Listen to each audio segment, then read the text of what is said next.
Hello everybody, my name is Ratnos, and in today's video, we are going to do a learning video. We're going to learn about some tanking and how to play the game a little bit better. This video is brought to you by u.gg/wow, another crucial tool in your tanking toolbox and any role.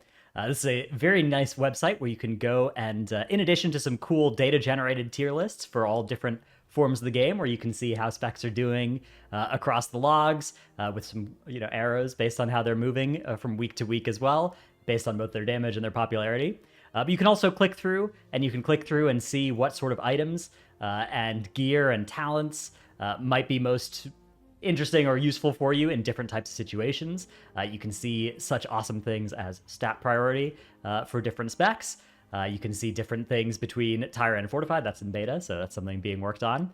You can see popular gear, including stuff like enchants and gems. You can see what everybody is using. You can easily switch between Raid and M+, and see the different kinds of choices people are making in the different parts of the game. And also different talent builds, where you can see not only how high different builds are going, but how popular they are in those runs as well. And you can see this for all of the game's 40 different specs now. So very useful tool for this. Thanks so much to u.gg/wow for sponsoring the video. Let's get into it. We're going to talk about backpedaling and mob control in general as a tank, mostly aimed at Mythic Plus. There'll be a little bit of Raid in here as well, but this is primarily something you're going to get value out of in M+ versus Raid. And I actually think this is one of the things that you'll often see lower level tanks and newer tanks really not taking advantage of, especially if they are good at PvP or if they are primarily coming from another role and start tanking. This is one of those things that's kind of specific to tanks, which because backpedaling comes with a bunch of downsides, and there's a lot of reasons why PvPers will often just completely unbind it, because you move slower while you're walking backwards, right, while you're using your S key, than if you're using W. And so often in PvP, they'll just use strafe and rely on looking around, right, and not actually use their backpedal. But in M+, there's actually some good reasons that you might sometimes want, and in Raid as well, even as a non-tank, it can be good to have it bound, and it can be good to use it. And the strategies I'm going to talk about in this video, you don't have to always use backpedal for them. You can, side strafe as well for some of them, but often backpedaling is the best answer for a tank, because often you have a wide kind of arc of enemies in front of you. These days, they've coded a lot of mobs such that they'll kind of spread out a little bit, and they don't like to be stacked right on top of each other, so they like to kind of form a little arc in front of you, which means that if you try and side strafe, you're going to be getting hit in the back by whatever enemies were over on your left, right? Or on your right, depending on which way you're side strafing. So that's advantage number one of backpedaling, is you can keep all enemies in your 180-degree frontal arc and still be able to dodge and parry them, which, of course, you can't do from attacks from behind. So when would you want to use this rather than just keeping all the mobs stacked up? And this is the main thing that the point of backpedaling is in higher keys, especially. It's very valuable to be able to use it as effectively a defensive cooldown. You think about buttons like Barkskin or Survival Instincts or Shield Wall or Meta, and these buttons make you way tankier. But if you're just not getting auto-attacked at all, then you're massively tankier, right? That is a huge tankiness increase. And so that's the main advantage of a kind of a controlled and slow kite with your backpedal, is that you can reduce the damage on you by a lot. Now, the downside of any time you're kiting is that mobs are going to be harder for your group to hit, and they may spread out. So packs where you want to be careful of doing anything like this is any sort of pack where there's a caster involved, right? Like this pull here in Brackenhide Hollow, we've got a Trick Claw Mystic that's very deadly, an important mob, wants to get kicked, wants to die early. We've got a Bone Bolt Hunter, does a lot of damage to the group, is going to be hard to group up because it's an archer, right? Like, it'll run a little bit, but it'll stay behind the rest of the group. So if you try and kite this pack with a slow, controlled backpedal, you're likely to get in some trouble because the Hunter and the Mystic are going to be problems for you. So you want to be careful with using it on a pull like this. But say the same pull, once these two mobs are dead, all of a sudden the other mobs here are... Actually, some of them will fixate on random people, but the rest of them will just follow you and hit you.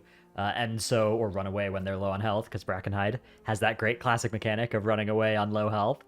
But that could be a good time then to kite this pack a little bit, and you can do it with your backpedal. Now, One thing that's going to make this way better as a strat anytime you might be thinking about using it is a slow effect. And this is a huge thing to have in an M plus situation. A lot of tanks actually have access to slow effects on their talent tree that they just don't often talent. But especially if your composition isn't bringing a slow from another source, if you're ever thinking about a dungeon where you might want to make use of some kiting, this is actually, this sort of slow, like a 50% slow here on Mangle Maul, and also applies to Raise as well for Guardian Druid, so you can apply it in AoE, is a very nice tool to get access to for that. Because if the mobs are moving slower, that means that you don't have to move as fast to run away from them, right? So you can actually backpedal and still not be getting hit by them. If the mobs don't have a slow on them, your backpedal isn't going to keep you from getting hit by them. So that is an important piece of the puzzle here, is having something like that on those mobs so that they won't be hitting you. And then you want to be thinking about your group's efficiency as well, because depending on your group, you may have people who have ground-based AoE. They may have AoE that's targeted on their target. And so you want to make sure that as you're kiting, the mobs are ideally staying in a nice, predictable, and easy-to-hit place for your friends. Rather than kiting forward through the dungeon, you may want to instead kite backwards, back towards your group for a little bit, because that's where your ranged are, so they're not going to have to run and chase you, and because that's where the safe spot is that you've already cleared, rather than kiting potentially backwards and then butt-pulling another pack of enemies and getting into a disaster, so that can often be good. There's also a good argument to be made often for doing this in a little loop and taking a little U-turn. This can be facilitated with an AoE stun. So for instance, if I was here and my group was back over here, I could, be slowly kiting back towards them, doing my thing, getting my kite going, getting the mob slowed, and then kind of running out of space back here. And then we hit him with an AoE stun, and I just run through, and now I'm kiting this way instead. And that, I can do this all without taking too much damage. The other kind of strat is a slow, very slow, not even a kite, but just using your backpedal as a damage reduction without really moving. And this is like if we're fighting a pack that's mostly centered in this, let's say we're fighting a pack that's mostly centered in this flowery area, and we just kind of we keep them slowed, we're using stuns and stuff, and I'm just kind of slowly moving around in a circle around it. And that way, my group's AoE is actually not affected by this at all, but half of these mobs are going to be missing, 20, 30, 40% of their auto attacks on me because they have them queued up and they're running after me. And so this can be a good way to be a little bit safer without sacrificing very much at all in terms of your group's damage and your group's efficiency. Now, there are a few things that there are a lot of things you need to be careful of here. First one is you've got to think about what effects the enemies have, and there are some that you're really not going to want to backpedal against. They don't make too many effects like this anymore, but if you ever hear people describing an ability as a fervent strike, that actually calls back to an ability in a Taldazar back in BFA called, you'll never believe this, wait, which one did it? I think it was it was the Honor Guard? Yeah, Fervent Strike, which this was an 8-yard range ability that does a bunch of physical damage. And the thing with this ability was that if your tank wasn't in 8 yards, they would instead target anybody else who was within 8 yards and just slay your melee. So that sort of effect is made from time to time. There's not really many of them this current season. I think there were a few mobs in Neltheris that did Fervent. I don't think they actually do anymore. But if there's a mob that has a Fervent Strike type ability in the pack, you're not allowed to, run away from those. You can do this sort of slow kite thing as long as you're staying in range of it, but you can't actually run from a pack like that because they're going to kill your melee. So you got to be really careful of that. We already talked about the archers and the casters. Archers and casters need to be really careful if you're going to run away from those. If you want to run away from an archer or a caster, there are a lot of them that will actually behave if you line of sight. Rather than if you just kind of try and run away. So if you line of sight them, then they'll keep running at you, and that can be a nice little tool. You do have to be careful anytime you're doing any sort of running away or line of sighting that you're not making yourself more in danger rather than less in danger by line of sighting or outranging your healer as well. Because oftentimes your healer might be thinking, oh yeah, you're fine, I got you. And then you start running away, and now you're not fine because now your healer can't heal you anymore. So that is also something to make sure you're aware of. the way the game currently works, usually tank safety is not so much based on whether a healer is healing them and is more based on what a tank's defensives are looking like, especially as the key level goes up. But that is something to be aware of, especially if that is true, or if you're looking at like a healer external being something that might be available for you. Okay, the other time to think about this is just timing based. So do you want to be doing something like this at the start of a pull? You can often get a lot of value from doing this at the start of a pull. I think the best example of this is on Vengeance Demon Hunter right now. Vengeance Demon Hunter, you're looking to set up some globals before you're really tanky. You know, you're looking to get your fiery brand spread around. You're looking to apply some threat to the mobs. And you're looking to start getting your fragments generated and get your first Spirit Bomb cast. And up until you're really, thriving and doing all those different things, you've got like 3 or 4 globals at the start of that, where if you're not in meta, and especially if you don't have Demon Spikes up, but even if you have Demon Spikes up, you're kind of squishy at the start of that pull. So that can be a great opportunity to start the pull by like tagging one mob and then being out of range of most of the others and immo-ing so that you hit most of them, but then you're slowly kind of backpedaling away, and then you sort of get yourself stabilized, get a few good globals in, you're hitting the one mob that can hit you while the others are running at you, and then you can start fighting the pack. If you have something like Fell Devastation or Metamorphosis available, obviously you can go in a little bit more aggressively than that, but if you want to get a pull going and you don't have any of those tools available, an on-pull kite can be a good resource for a spec like that.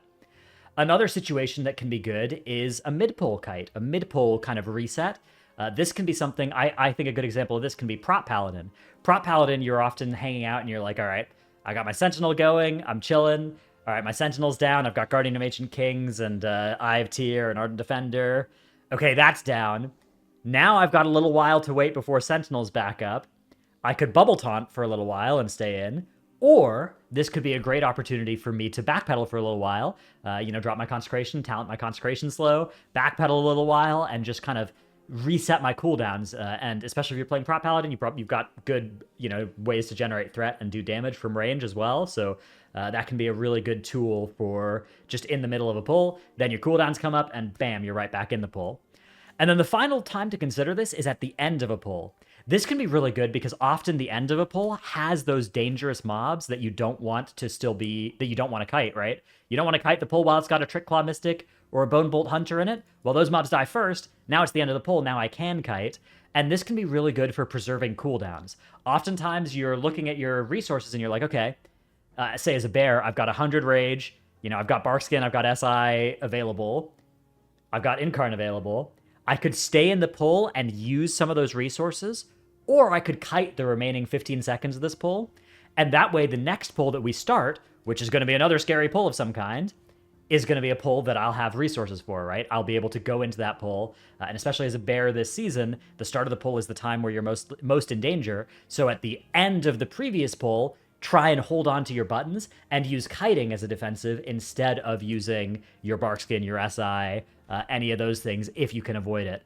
And healer externals a good thing to think about using as well. That's something I think if you're ever in a spot where you're like, oh man, I don't want to push this cooldown, but I think I maybe need to, maybe that's a good time to call a healer external instead, call a sacrifice, or to use the externals and then call or use the personals and then call the sacrifice at the start of the next pull, those sorts of things. And basically a good thing to train yourself with is anytime you sort of feel yourself running low on defensives, think about just using a healer external instead of your next one as a good little replacement. Okay, a couple other enemy types to talk about. In Neltharion's Lair, we have enemies called Mightstone Breakers that do this avalanche ability. Now you might be thinking, okay, I don't really want to kite these mobs because that avalanche is a frontal, it's still going to hit me.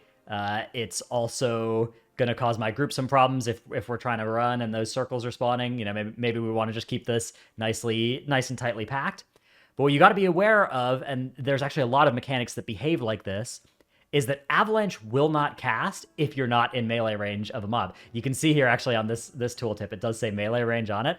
Even though the Avalanche itself is like a infinite range or 100-yard range frontal, plus those 3 circles that spawn, the Mightstone Breaker, if their threat target isn't in melee of them, they will not cast it even if it's off cooldown. They will keep running at you until they get in melee range of you, and then as soon as they are in melee range, the first thing they will do is cast Avalanche. And there's actually several mobs throughout dungeons that behave this way, that have an ability that they'll just keep queued up forever until they get to you in melee. Now, with both AoE stuns and with kiting, this poses a important other downside to consider, which is that anytime you have an AoE stun fading, or anytime you have a kite ending, that is going to be a time where you might get hit by a bunch of abilities simultaneously even, and get killed. So be on the big lookout for an AoE stun is ending, all of these mobs are about to auto attack me, or I've been running away from this pack for a long time. As soon as I get close to them, not only are a lot of them going to auto attack me, but if any of them have like tank attacks that are off cooldown, those are all going to get used very quickly, right? So you're in a lot of danger when you re-enter a pull like that. So typically, once you make a decision to start doing like a real kite, not the like little half kite circle thing, but like a real kite where you're not getting hit by anything from the mobs for a while, you don't want to go back into that pull until you have a defensive ready to survive the initial onslaught of those abilities that are now off cooldown. Okay, we talked about those mobs in Neltslayer being ones that have melee range tank attack thing / frontal. There are also a lot of mobs that have infinite range tank things that will just cast on you, or maybe not infinite range. Sometimes it's 30 yards, sometimes it's 40 yards. Sometimes it looks like a melee attack, but it will actually cast from like infinite range and will kill you if you're not careful. Again, this is just something you've got to learn. But a particularly common type of enemy to do this is dungeon bosses and raid bosses. Many of their tank mechanics are, they'll walk up to you while they're casting it. They'll prefer to be in melee range of you, but if you're 40 yards away, they're still going to hit you with that. But you can also use this to your advantage as well. There's not a lot of people that, for instance, okay, so Rashok Mythic, for instance, or Rashok, any difficulty, does that tank combo.